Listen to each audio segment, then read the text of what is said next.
This is the Jeff Oravits Show. All right, so a question that I ask quite a bit here on the program as we journey down the EVs and, we're going to power everything with electricity is where is all of this electricity going to come from? More importantly, what produces all of this electricity? I can tell you one thing for certain in my limited knowledge in this field is we're going to need more electricity, more energy going forward than we are using right now. I mean, just as the world will be, but the U.S. especially. I mean, you look at AI alone and how much energy this is taking to generate AI. Even if you talk about something like Bitcoin, how much it takes to generate a Bitcoin, plugging into your vehicle. We've been talking about how the Biden administration wants to switch to electric when it comes to heating your house, when it comes to your stovetops, you name it. So I wanted to dive into this a little bit more. And we actually have a mine right up here in northern Arizona that's mining uranium, rare earth materials, and also something else that I can't pronounce. Is it vanadium? And I've got Curtis Moore with me, who's the Senior Vice President of Marketing and Corporate Development for Energy Fuels, which actually runs the mine up there. How do you pronounce that one again? I never heard of that one. Yeah, it's vanadium. Vanadium. And actually, doesn't come out of that mine in particular, but okay. We do produce vanadium. Okay. Vanadium sounds cooler. You should switch it. Vanadium. Vanadium? Say that one more time. Is that like in steel and stuff? Yeah. Vanadium is mainly used as a hardening agent for steel, for certain grades of steel. Yeah. Okay, so you guys operate Energy Fuels as a mine. This is right in the Tucson area, just maybe about an hour north of Williams Flagstaff area. Is that correct? Yeah. So this is a uranium mine. It's located about 6 miles south of Tucson, a little east. Yep. Okay, and it's a smaller site though. I was looking at your website and it was like 14 acres. Yeah, it's pretty tiny. It's about as small and low impact as commercial mining gets, honestly. But I'll tell you, a whole lot of energy will come out of that tiny site. And honestly, when you look at it right now on Google Maps, that's what it'll look like during mining and afterwards. That's it. Just that site. And is there a lot underneath, or is this like mining, surface mining, or is this underground mining? It's all underground mining. It's kind of small scale underground mining. Yeah. So the deposit itself is about 1,500 to 2,000 feet tall. But yeah, you can access it from that little tiny footprint on top.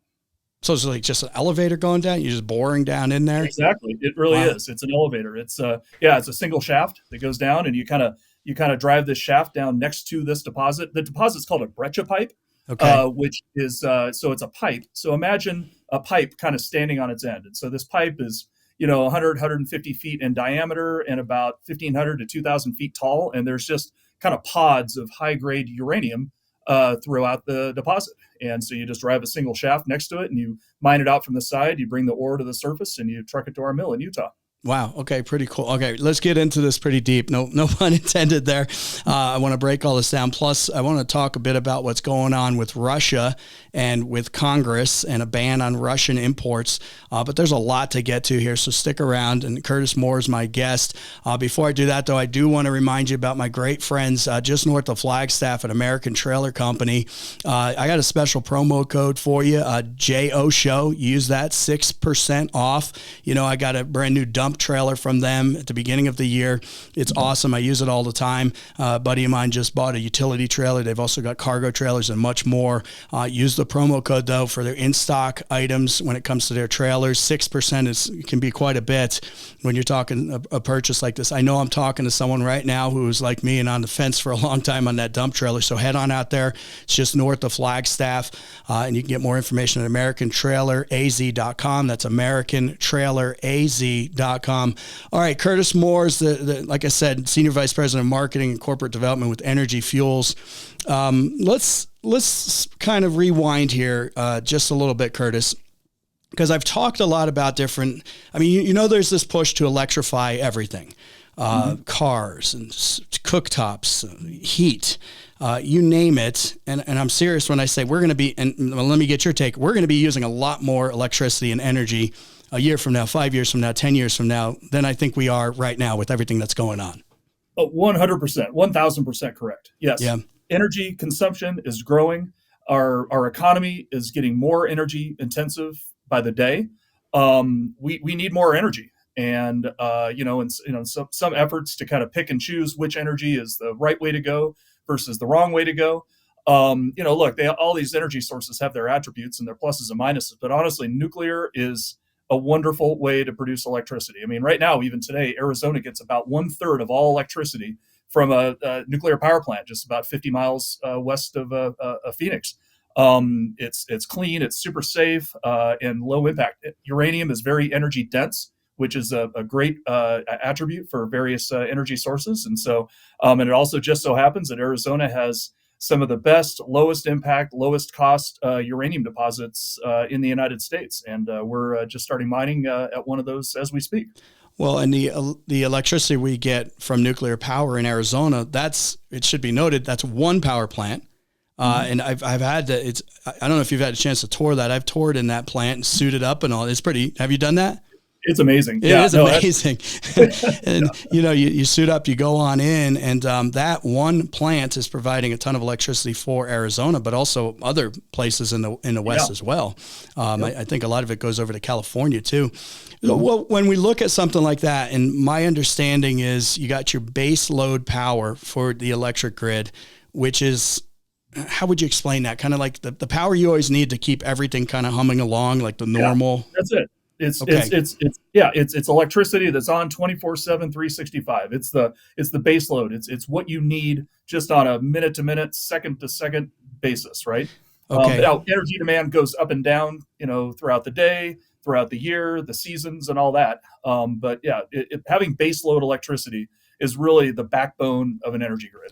What runs base load? Is that the nuclear? Is that the natural gas? Let's go over that. Coal, natural gas, nuclear, hydro is a good way to produce electricity as well. Again, those are the main ways to produce baseload 24/7, 365 electricity. That doesn't matter what the weather's doing. It doesn't matter what season it is. It's just humming along. Okay, but the coal, coal's a big one, but that one is, we've seen coal plants go away in northern Arizona, Navajo Generating Station, for example. A lot of that's disappearing. I was kind of surprised. China, they are huge users of coal. They are, I believe, the number one coal producer and number one coal consumer in the world, 4.3 billion tons per year compared to the U.S., which is like 500 million tons. China is EVing up, if that's a way to say it. They're expanding and pushing EVs more and more. But what I understand they're doing is they're basically, how do we convert a resource we actually have, because they're very short on oil production? How do we actually convert this to something we can use to power vehicles and whatnot? So they're doing coal left and right. They're, yes, you're plugging in your EV over there, but it's a coal plant that's producing that. Yeah, and nuclear, honestly. Because it's baseload. Yeah, China is the biggest builder of new nuclear around the world as well. And then, not even talking about India, right? There is huge new energy demand coming around the world as a lot of these countries kind of lift a lot of people out of poverty and become wealthier. And, honestly, wealthier societies, they're healthier, they're happier, you live longer. It's a wonderful thing for mankind. And it's all really based on energy, right? You need reliable, cheap electricity to get there. And so again, like we started off, we need all these energy sources that we can get. And again, uranium and nuclear is one of the best tools we have in our tool belt, because it's just so efficient. You can produce so much electricity out of that small plant. Palo Verde, the plant we just talked about west of Phoenix, it's the largest power plant, I believe, in the United States, nuclear or otherwise. And again, to have just that much electricity come off of that tiny footprint, and it's all based on uranium, which has all this energy density, is something we just cannot ignore. Well, when you look at the other sources, wind, solar, you mentioned hydro, and you got coal, you got natural gas, and you've got nuclear. Is, in my opinion, nuclear, and I'm sure you're in the same plane as me, this is the way to go if you think you're going to plug everything in, because we have you're running energy fuels, and you're telling me a 13-acre site in northern Arizona by Tucson there can produce, I think I watched your video and it showed a train going across the U.S. and that would have to be stacked full of, like, it would go the whole length of the U.S. and then back some as far as coal equivalent. If you've stacked up a coal train, just car to car to car, from LA to New York and most of the way back again, the equivalent amount of energy for electricity would come out of our Pinyon Mine versus that much just coal. that one mine, because you're not the only player here. Obviously, it's just talking one mine. And, yeah, this one mine would produce enough uranium to power Arizona for about 2 years. Everything. Okay. All right. So what is the holdup? And I touched on this last hour, and I've touched on this for 8 years on the program. People get scared of nuclear power. You think 3 Mile Island. So I think that was the one major incident in the U.S.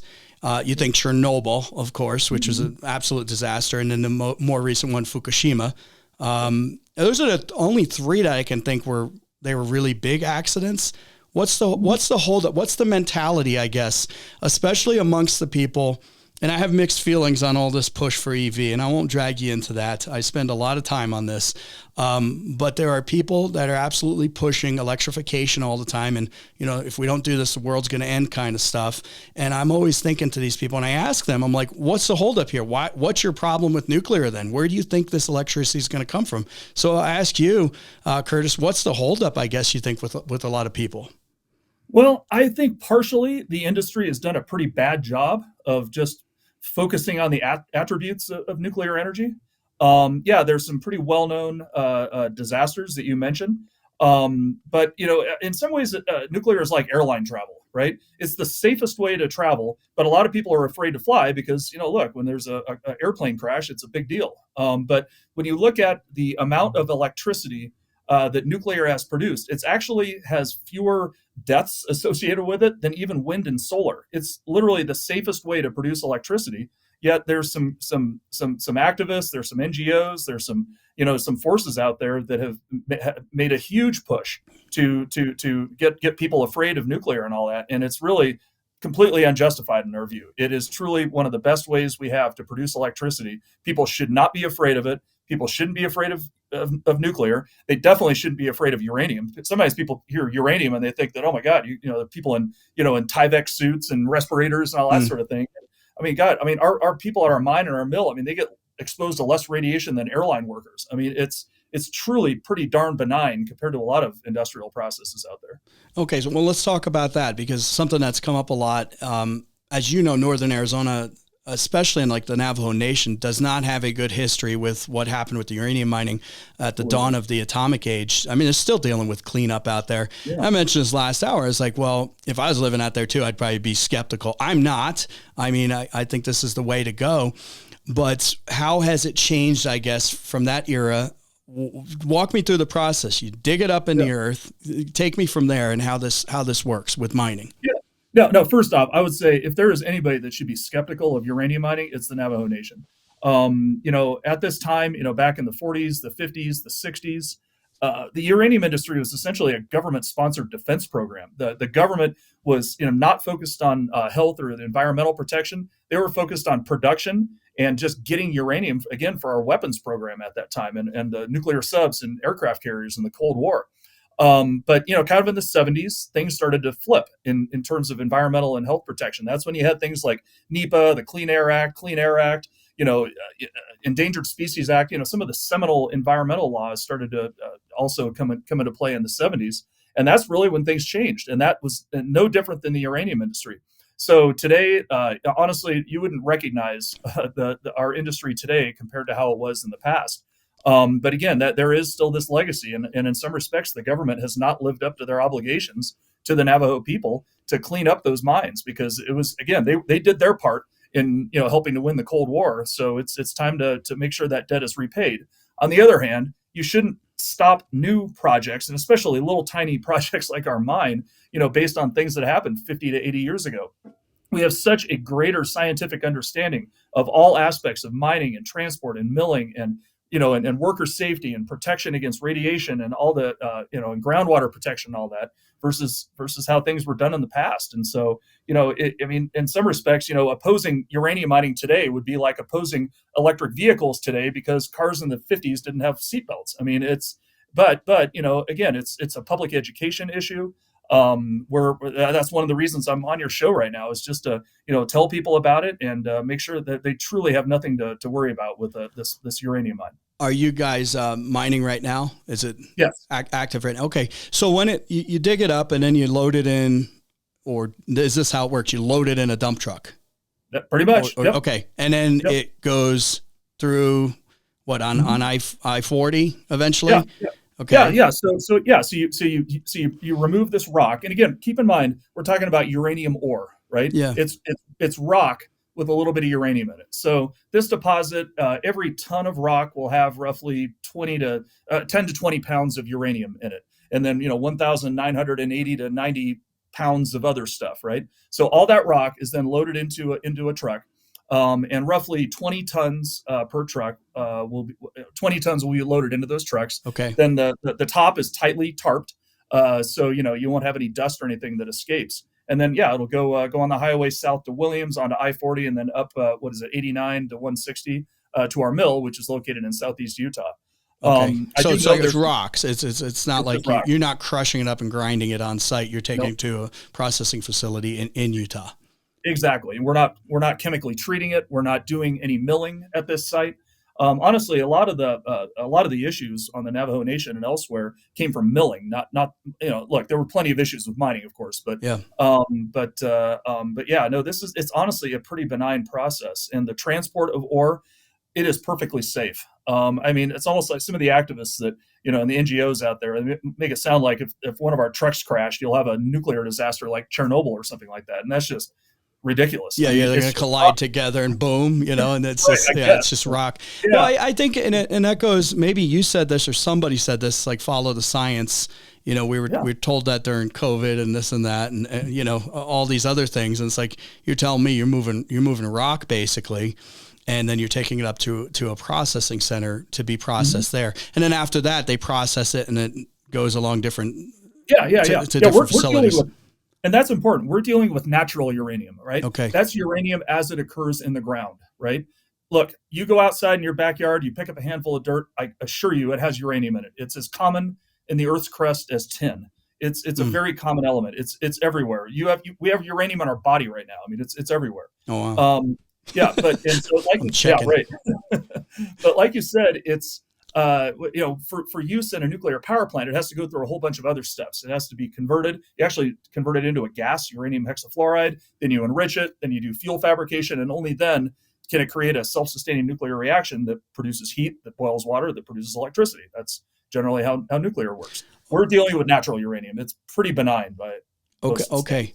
And it produces a ton of energy. If you look at the energy scale, that's like tops, I guess, as far as if I was holding it in my hand versus if I was holding some oil, or if I was holding natural gas, which would be hard to hold, but anyway, or if I was holding a windmill or a solar panel, nuclear is up there as far as most bang for the buck. I just read this today, actually, as a comparison. So 1 pound of our natural uranium, right? So it's unenriched. It's just the stuff that comes out of the ground, contains enough of the U-235, which is the fissionable uranium isotope, to create enough the same amount of electricity as 20,000 pounds of coal. So it's and if you want to get to the actual fuel side, uranium fuel produces like millions of times more energy than coal. It's so energy dense. What's going on with Russia's also a huge uranium producer. And by the way, we're talking with Curtis Moore, Senior Vice President of Marketing and Corporate Development with Energy Fuels. And Congress have they passed this ban on Russian uranium imports? Yeah, absolutely. Okay. This has been a long time coming. We've been working on this from the day Russia invaded Ukraine, and not long after they invaded Ukraine, we banned Russian coal imports, oil imports, gas imports, sanctions all over the place. But we haven't been able to ban Russian uranium imports. I think because some of our utilities were a little overly dependent on Russia. But during that time, they've been able to diversify and switch their portfolios away from Russia. Congress, led by Republicans, finally passed a Russian uranium ban, both in the House and the Senate. Overwhelming bipartisan support. Right now, it's just awaiting the president's signature, which we expect any day now. Okay, and do we have enough uranium here, though? We probably have enough. But do we have enough people producing it? Because everybody wants to live in this modern society, but they don't want to mine in their backyard. They don't want a power plant over here. They don't want any, this is stuff that should not be seen, and we plug a cord in and it's magic. Really, that's what, I don't think people know where this stuff comes from. Do we have enough uranium? Do we have enough processing facilities or mines, shall we say, like yours? Yes, we have enough in the United States. I would say that the bigger challenge would just be public acceptance and political acceptance. Okay. Sure, we could be energy independent when it comes to uranium. On the other hand, I don't know that we need to be, because we get a lot of uranium also from Australia, from Canada, from other allied nations. So me personally, and again, people can have differences of opinion on this. I think it's perfectly fine that we produce some of our own, but we also import it from allies. But again, to be importing uranium from Russia, I mean, it was something like 50% of our uranium used in U.S. nuclear power plants over the last several years has come from Russia, Kazakhstan, and Uzbekistan. And the stuff in Kazakhstan and Uzbekistan was coming through Russia to the United States. So our company has kind of been at the forefront of this for the last several years. It's really gratifying to finally see it all come to fruition. We're not sending $1 billion a year to Russia for their nuclear fuel, and at the same time funding Ukraine to defend themselves. Again, it's really gratifying to finally see that. It is great to see at least a few U.S. uranium mines start to get up and running. So again, I think political and public support will determine how much we make. Well, that's my next question, Curtis, is are you seeing that change? The really rabid environmentalists have poo-pooed uranium and nuclear forever. And I think they want to just see the basically windmills, hydro and solar. I think some of them want us to live in caves, quite honestly. But I think there is an attitude change, and there's some environmentalists, correct me if I'm wrong, that are more accepting to nuclear, or am I living in a fancy world? No. There are definitely some environmentalists that are very much warming up to nuclear, just because they're worried about climate change, and even if you're not, no matter what your views might be on climate change, great thing about nuclear is it produces no air pollution, so you don't have particulates and other emissions going into the air either. There's like with anybody, the environmental community certainly has a variety of viewpoints on this, and I'm not going to get into their exact motivations, but it is hard because there's a big stroke of NIMBYism in there. Not in my backyard. But the thing is, just because you stop a mine here at home or in the United States doesn't mean it's not going to get mined somewhere else. And some of the places where some of these critical materials, uranium and rare earths and whatever else is out there, get mined, and some places have some pretty horrific environmental and human rights records. So just because you're stopping a mine here in the U.S. doesn't mean you're saving the world. Honestly, you're probably making the world a worse place. And here in the U.S., we do things better than anybody else. I assure you of that. We've talked about this with batteries and things. Some of the mining happening in Africa and the horrible, horrible conditions there, especially when it comes to my next question to you, Curtis, is the rare earth materials.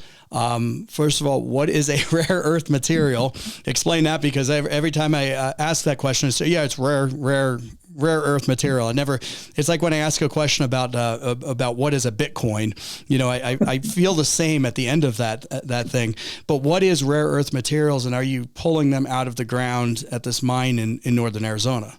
Sure. Well, first off, rare earths are far more tangible than Bitcoins. I would agree. So rare Even though I don't know what either one of them are, I'd rather have rare earth in my hand than a Bitcoin, because I can't have a Bitcoin in my hand.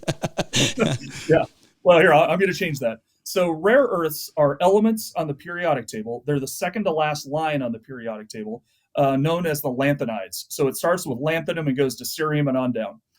It's depending on how you characterize them or categorize them, it's 15 to 17 elements on the periodic table. They're metals that occur in nature.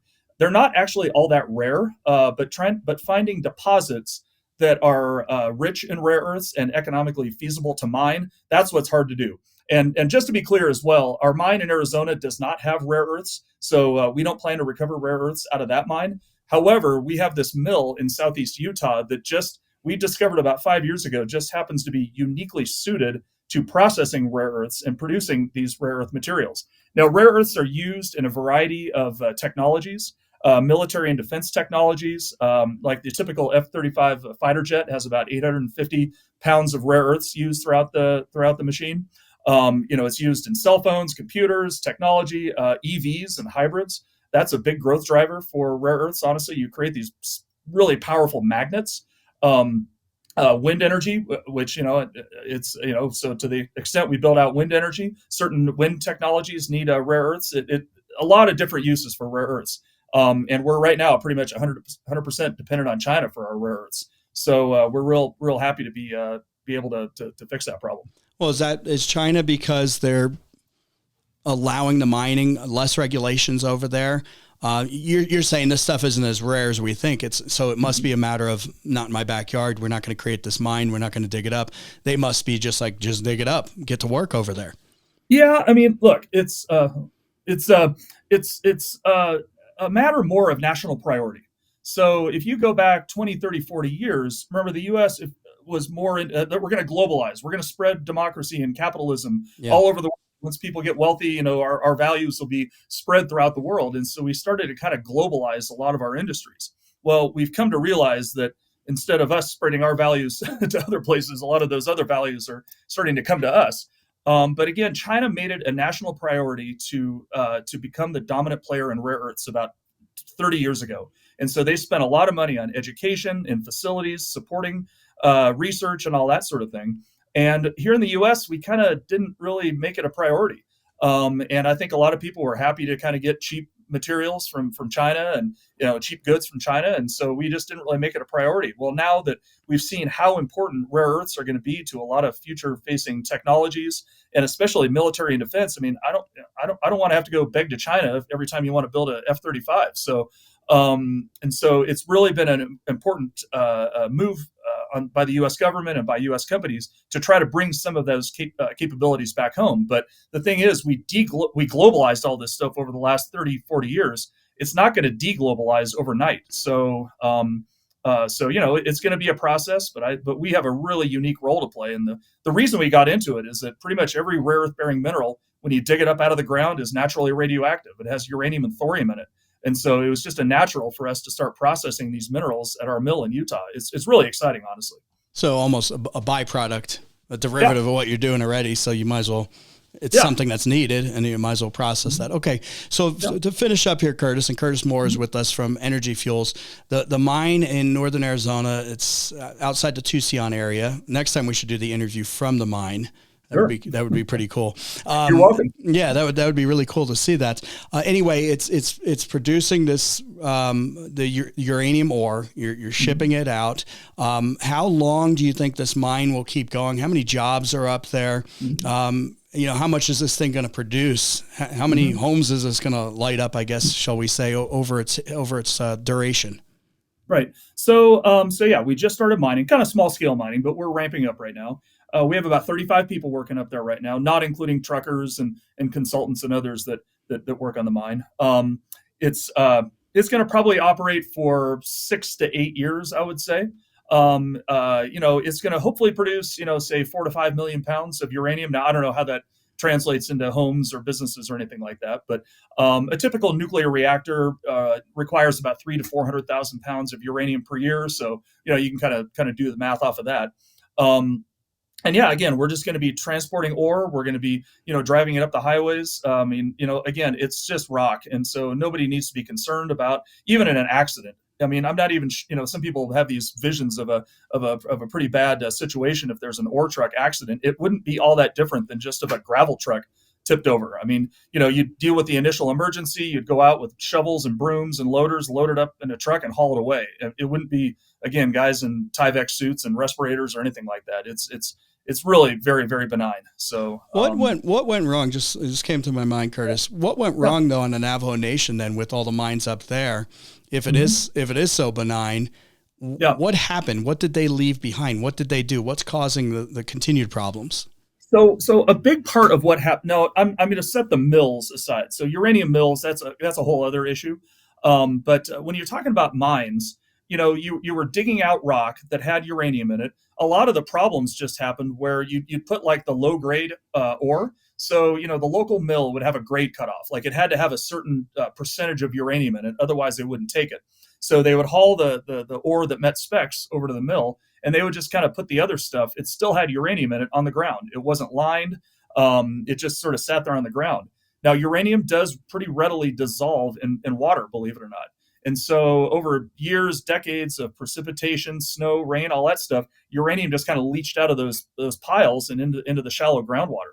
So that was a big part of it. Old mining practices, they allowed radon gas to really build up to very, very high levels. in those uranium mines. They just didn't have an understanding of that. I mean, today we just ventilate the heck out of our uranium mines, so radon isn't a problem. They smoked underground. That caused a lot of health problems. Mills, again, that's another area, but they just put their mill tailings directly on the ground. Again, it leached into groundwater. I mean, shoot, some of these mills, they dump like in Moab, for instance, they just dump the tailings right into the river. Wow. They just didn't realize that this stuff, could have hazards. And again, I don't want to minimize it. Because greater understanding of how to protect against well, they those. were so you're telling me up like on Navajo Nation, for example, they weren't just mining it, they were actually processing and milling it there as well. Okay, and you're not, like you've already said multiple times, you're mining it and moving the rock to a milling facility in Utah. Yes, exactly. Okay, and the tailings are different triple operation. line heat protection. It's What happens to the mine when you're done in 8 to 10 years or whatever you said? I mean, because you said radon and stuff could build up and this and that. I mean, what's the continuing, or does it get filled in? What happens at that point? Yeah. So once we're done, we remove all the surface infrastructure. So that's the head frame, the buildings, the pond, and all that kind of stuff. And we cap the shaft. So you create a few levels, I believe, of plugs in the shaft. And then, you just, recontour the surface. One of the great things about uranium, now some people might disagree, is that it tells you where it is because it has a radioactive profile. So you can scan the area, and if there's a spot that maybe has some elevated levels of uranium, you'd scoop the soil up and you haul it away. And then once you're done, you put topsoil down, you revegetate it. And I'll tell you, once this mine is fully reclaimed, you can go camp on it. You can go recreate on it. You can, visit it. Nobody will ever know that a uranium mine ever operated at that site and produced, millions of pounds of uranium. These things are little gifts, honestly, of clean energy. Now, for whatever reason, they all got put in and around the Grand Canyon. I wish I could move it just from the public perception standpoint. But truly, this thing is not going to harm anything anywhere. The Grand Canyon, the environment, everything is fully protected. This thing has gone through years and years of study and court challenges. It's probably the most studied, the most litigated mine in U.S. history. And it's just been found to be perfectly safe from every standpoint. All right, Curtis. I'll be interested to go up there sometime. And I appreciate all the info. If you want to have all your plug-in stuff, which we can argue and talk about that, and we do a lot on the show, you better figure out where the energy is coming from, because all I hear a lot of from a lot of people, especially the real rabid environmentalists, is no, no, no, no, no. As they're talking usually from their iPad or their device with their speech that they wrote, that's up on the cloud on some supercomputer server somewhere that's taking gobs of energy. You better start figuring out what you're going to accept, because windmills and solar ain't going to do it on its own. Bottom line. Nope. So Exactly. Okay. Exactly. Curtis, appreciate it. Good information. We'll talk with you real soon. And I'll put a link to your site, because I think you got a cool video there on the processing and transportation and uranium just in general. So I appreciate it. Oh, thanks again. Thanks for letting me be on, and come out to the mine anytime you want. Absolutely. Thanks for watching this video. Thank you to everyone listening on the podcast as well. Do me a favor right now. Please subscribe. I appreciate everybody that's doing it. Subscribe, and share with your friends. If you've already done that, leave a comment. That helps us out a lot, and we'll see you back here real soon.